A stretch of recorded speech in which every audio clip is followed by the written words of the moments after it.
NHS Worcestershire was already using Awingu before COVID, and I understand it helped you scaling up once COVID-19 was there. Still, you had to go out and buy devices for certain users, and others were using more in the bring your own device context. How did you deal this part?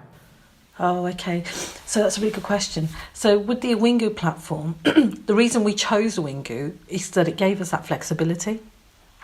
It gave us the flexibility that it allowed staff who were working remotely to use their own device, as opposed to providing a trust device, because again, financially, we're a constrained organisation. So in terms of the challenges, it was about Awingu were great because, we had to uplift the number of licenses that we had and do that at pace.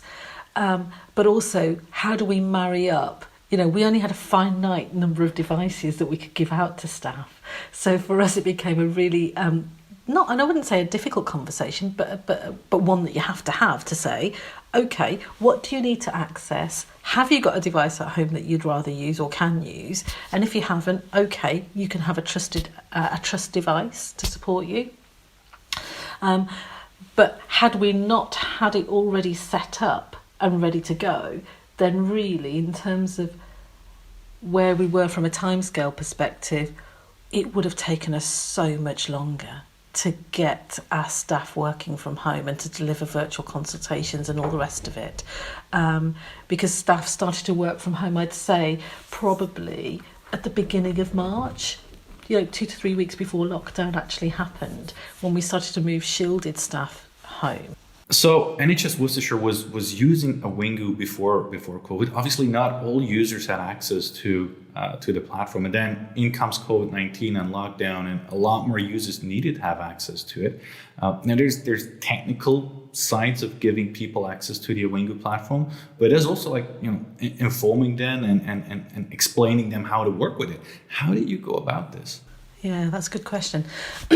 So we worked with David Overton before COVID to get the platform in place. So really that foundation was already there, and we already had e-learning set up to access it. But the reason we chose it is that it's really easy to use. So in terms of the amount of training somebody needs, it's absolutely limited. You need the URL, tick, that's easy. We pushed it out to the desktops and gave people the URL.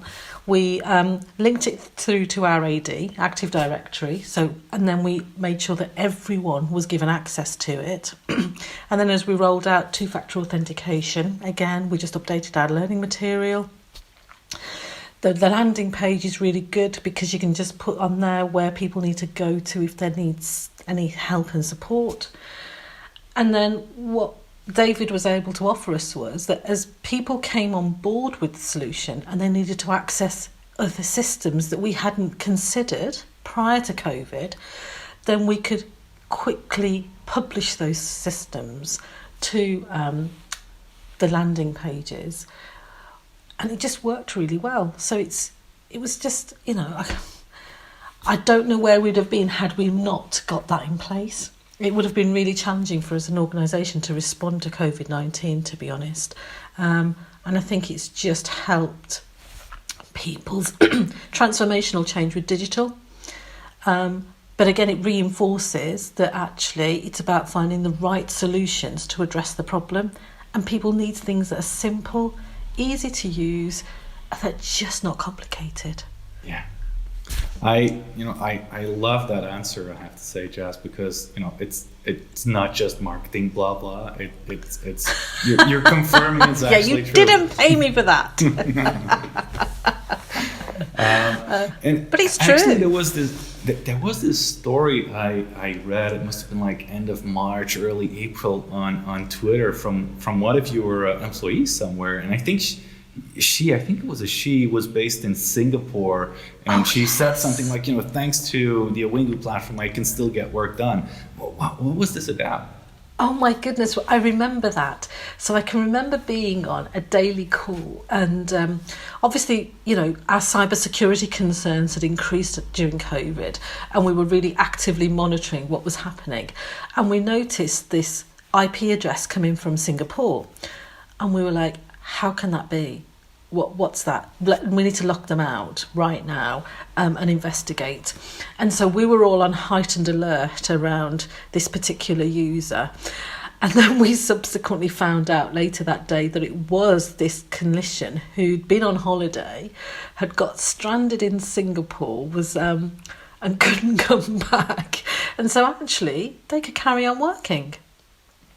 That's amazing. Yeah. It is. And in terms of the change, I just can't explain how much transformation has enabled virtual working regardless of location.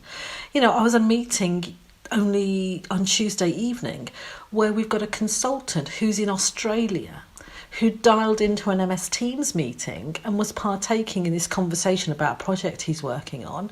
It was 4:00 in Australia and 5:00 here. And yet, technology is enabling those clinical conversations to still take place, which is just as it should be, given we work in a 24/7 environment. And we have a broad spectrum of staff that come from different parts of the world.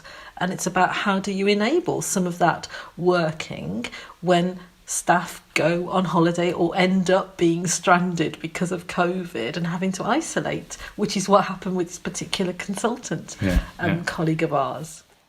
That was, very, very interesting anecdote there. And I guess with, there being some kind of detachment between where you're based and where the company is based, that might also evolve things going forward and just, the way we think about workforce. Oh, completely. The opportunities now are immense in terms of, we're moving more of our workflow processes to digital ways of working. And so absolutely. So, you're not restricted to Worcestershire staff. We can, outsource or bring staff in from, Australia, America, wherever, to help us manage our workload, which is huge because our demand is not decreasing. Increases year on year. So it offers us an ample opportunity in terms of thinking differently about how our services are supported and provided.